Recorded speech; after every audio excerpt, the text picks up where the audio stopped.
د دوحې په راتلونکې ناسته کې به د اسلامي امارت 6 کسیزه پلاوی ګډون وکړي. د اسلامي امارت ویاند ذبیح الله مجاهد په کابل کې په یوه خبري ناسته کې رسنیو ته وویل اسلامي امارت هڅه کوي په یاده ناسته کې د ځینو ستونزو د حل لارې او اقتصادي پرمختګونه رامنځته کړي. دوحې ته د اسلامي امارت د پلاوي سفر موخه دا ده چې له نړیوالو سره ښې اړیکې ټینګې کړو. له مودو راهیسې د دوحې د درېیمې ناستې په اړه باندې راپورونه او معلومات خپرېدل.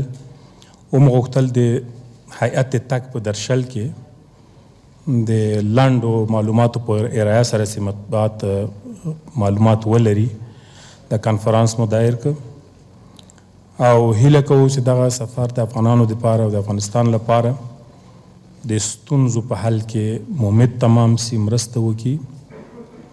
امارت اسلامي افغانستان از هر فرصت کې به خاطر حل معضلات و مشکلات مؤثر دانسته میشه استفاده میکنه و به خاطر بهبود زندگی مردم افغانستان بخصوص در عرصه‌های اقتصادی از فرصت‌های به دست آمده تلاش می‌ورزه که به شکل اعظمی و خوب استفاده شود.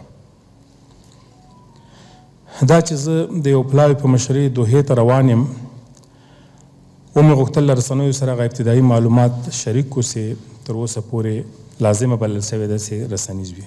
ښاغلي مجاهد زیاته کړه نړیوال د افغانستان یوازې نه پرېږدي او له دغه هیواد سره د تعامل ولري. دوحې ته زموږ د سفر په جوړېدونکې ناسته کې د ګډون موخه دا ده چې افغانستان په بېلابېلو برخو کې په ځانګړې توګه اقتصادي برخه کې پرمختګونه ولري.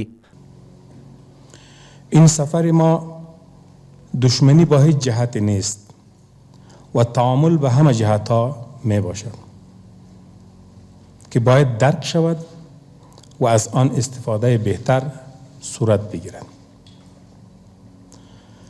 موږ د هیواد د ملي ګټو په چوکاټ کې له ټولو هیوادونو څخه غواړو چې د افغانستان خلک په سختو شرایطو کې تنها پرې نږدي بلکې په هغو مواردو کې چې د افغانستان د خلکو حق ده باید هیوادونه خپل مکلفیت ادا کړي او د افغانستان په بیا رغونه او اقتصادي پیاوړتیا کې ونډه ولري او خنډونه له منځه یوسي. افغانستان خانه مشترک همه افغان هاست. همه مردم کشور ما در هر موقف و هر جایی که قرار دارند می توانند مشترکاً در آبادی کشور خود و در حفظ ثبات و امنیت کشور خود سهم داشته باشند و همکار باشند. موږ دوحې ته د تفاهم او د ستونزو د حل په موخه روان یو او ټول اړونده هیوادونه له افغانستان سره د ښه تعامل دریځ ته رابولو. ما می‌خواهیم موضوعات مربوط به تعامل مثبت و سازنده به افغانستان را به سازمان ملل متحد، کشورهای ذی دخل و به تمام کشورهای جهان حل نماییم و مسیر واحد را به خاطر بهبود وضعیت بخصوص وضعیت اقتصادی و ثبات همه جانبه در افغانستان پیدا کنیم و این پالیسی امارت اسلامی افغانستان می باشد. ذبیح الله مجاهد همدارنګه وویل د اسلامي امارت د غړو ګډون د دوحې په ناسته کې د پیغامونو د لیږد په موخه دی ترڅو د افغانانو او اسلامي امارت پیغامونه له نړیوالو سره شریک کړي. مهمی است که در نشست ما چه پیام را میتونیم به کشورهایی که اوجه شرکت دارند انتقال بدیم. در نشست فیصله نمیشه، در نشست کدام بحث‌های بزرگ کلیدی صورت نمیگیره بلکه پیامات تبادله میشه. مدت شده بود پیامات بعض از کشورها به خصوص کشورهای غربی با افغانستان در حالت سکتگی قرار داشت. یک فرصت آمد که پیامات تجدیداً رسانده شود. تلاش میکنیم که به گونه احسن و خوب پیام مردم افغانستان و امارت را به جهانیان برسانیم. د اسلامي امارت ویاند زیاته کړه موږ به د ځینو وضع شویو محدودیتونو او اقتصادي مسایلو همدارنګه په هیواد کې د رامنځته شوو پرمختګونو په اړه به په دوحې ناسته کې ګډون وکړو. و خواست امارت اسلامی افغانستان در نشست عموما چیزی که در نشست ارتباط میگیره موضوعات بعضی از محدودیت هاست که بالای افغانستان وضع شده و همچنان بعضی موضوعات اقتصادی است که در با پروبلم ها مواجه است. بعضی دستاوردهایی را که داریم تشریح شود. گاهی وقت پروپاگاندای صورت میگیره که وضعیت افغانستان را ناهموار نشان میده. این سوءظنا را باید از بین ببریم، پیام مثبت را به کشورها انتقال بدیم. ذبیح الله مجاهد وویل د افغانستان ستونزې به د وخت په تېرېدو ورو ورو حل شي. موږ له نړۍ سره هم په هغه ستونزو خبرې کوو چې ځینې اقتصادي محدودیتونه نړیوالو وضع کړي او یو هغه ستونزې دي چې موږ نړۍ سره لرو یا ځینې هیوادونه، البته ټول نړۍ سره موږ ستونزه نه لرو، ځینې هیوادونه چې په عقده‌ایي حالت کې دي له افغانستان سره د هغو سره یو حل ته ورسېږو، یو تفاهم منځته راسي. ځکه موږ وینو چې اوس افغانستان په ځینو برخو کې له تعذیراتو سره مخ ده، زموږ تجارت باندې منفي اغېز کړی، ځینو اقتصادي پرمختګونو په وړاندې باندې ځینې خنډونه لرو چې دا باید لرې سي. دا د هغه رفاه هغه اصل دی، اقتصاد سم وي نو ټول ستونزې حل کېدلی سي. ذبیح الله مجاهد زیاته کړه چې 6 کسیزه پلاوی قطر ته ځي چې مشري به یې ذبیح الله مجاهد کوي.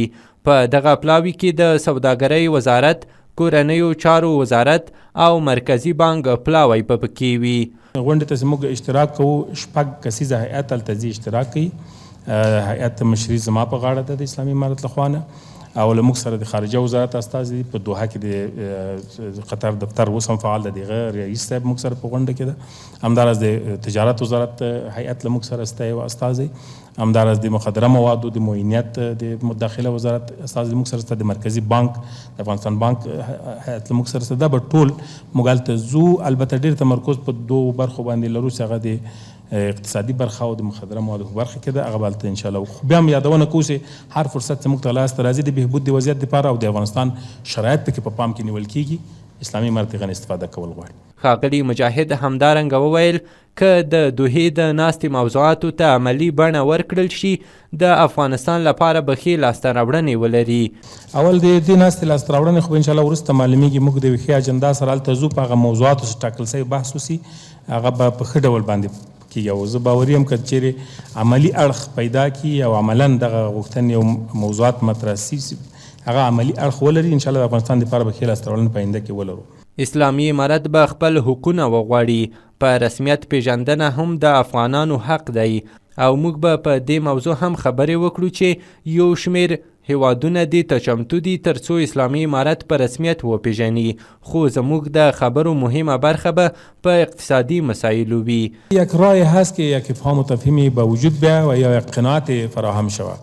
دلایلی که در پیشروی به رسمیت شناختن افغانستان بعضی کشورها مطرح میکردن او معقول و منطقی نیست. با واقعیت‌هایی که در افغانستان داریم سر نمیخوره. اینجا یک حکومت واحد، جغرافیایی معلوم و همچنان ارائه خدمات وجود داره، باید این نظام به رسمیت شناخته شود و بعضی از کشورها امیال با ما تعامل رسمی دارن، یعنی اگر اعلان نکردن جداست ولی تعاملشان رسمی است.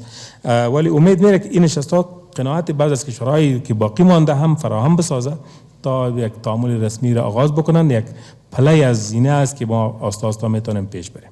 د اسلامي امارت ویان د دوحې راتلونکې ناسته د هیواد لپاره ارزښتناکه یاده کړه. ویل چې مخکې به افغانانو ته دا ډول غونډو کې د ګډون اجازه نه وه. له نیکه مرغه اوس هغه ستونزې حل شوې او اسلامي امارت ته نړیوال په ارزښت قایل شوي.